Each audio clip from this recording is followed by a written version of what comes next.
आज मी Mahesh Kothare सरांचे dam it आणि बरेच काही हे पुस्तक वाचत होते. त्यातून मला एक महत्त्वाची गोष्ट समजली, ती म्हणजे यशस्वी व्हायचे असेल तर संघर्ष हा आपल्या आयुष्यात आधीच लिहिला गेलेला असतो. हे ओळखूनच स्वप्नांच्या गाडीत बसावे लागते. लहानपणापासूनच यश अनुभवलेले महेश सर जेव्हा चित्रपट निर्मितीत उतरले तेव्हा पहिल्या काही चित्रपटांनी खूप मोठे यश मिळविले, पण त्यानंतर अचानक त्यांच्या आयुष्यात उतरती कळा लागली. 1-2 नव्हे, सलग 12 वर्षे फक्त धडपड आणि संघर्ष त्यांच्या वाट्याला आला. खबरदार चित्रपट काढताना तर त्यांनी स्वतःचे राहते घरसुद्धा विकले होते.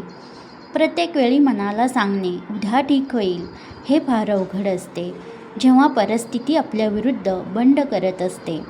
पण महेश सर नेहमीच उत्साही होते, मग परिस्थिती कशी असो, आणि हे प्रत्येक व्यक्तीला जमेलच असे नाही. वेळोवेळी चित्रपट पडत असतानाही सरांनी चित्रपट निर्मिती थांबविली नाही. ते प्रयत्न करतच राहिले आणि एक दिवस रुसलेले यश पुन्हा हसले. सरांची जय मल्हार मालिका आली आणि त्यांच्या आयुष्याची गाडी पुन्हा रुळावर आली. त्यानंतर चित्रपट मालिका येतच राहिल्या. त्यांच्या मुलानेही चित्रपट दुनियेत प्रवेश केला आणि प्रवास पुढे वाढतच गेला.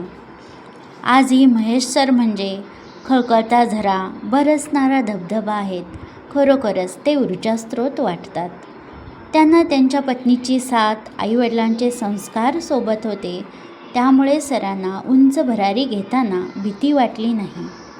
यातून एकच गोष्ट समजते, संकटे येणारच, अपमान होणारच, पण आपल्या कामाशी आणि स्वतःशी एकनिष्ठ राहिले पाहिजे. एक काळ असा होता की घरमालकानेही त्यांना भाड्याच्या घरात राहताना भाड्यासाठी टोकले होते. म्हणजेच मोठे होताना अनेक काटे टोचतात हेच खरे. कोणालाही सहजच यश मिळत नसते. म्हणून जेव्हा मोठ्या लोकांकडे आपण पाहतो तेव्हा त्यांचे फक्त यश पाहू नये, तर त्या यशापाठीमागचा प्रवास, संघर्ष पाहावा. जेव्हा कोणी नवीन मार्ग निवडतो तेव्हा अनेक लोक त्याला थांबवण्याचा प्रयत्न करतात, कारण त्यांना त्यांच्या कळपाबाहेर कोणी गेलेले पटत नसते, सहन होत नसते. त्यामुळे लोक सुरुवातीला थांबवतात, नंतर नकारात्मक बोलतात आणि तरी तुम्ही थांबला नाहीत तर बदनाम करतात. परंतु टीकेला कधीच घाबरू नये, कारण आज पाय ओढणारे उद्या यश मिळाल्यावर खांद्यावर उचलून घेतात. महेश सरांना चांगले आरोग्य लाभो, दीर्घायुष्य लाभो, त्यांच्या सर्व स्वप्नांचा बगीचा क्षणोक्षणी बहरत जावो, हीच ईश्वरचरणी प्रार्थना. प्रत्येक तरुणाने वाचावे असेच पुस्तक आहे. पुस्तक विकत घ्या, वाचा आणि ऊर्जा वाढवा. थँक्यू.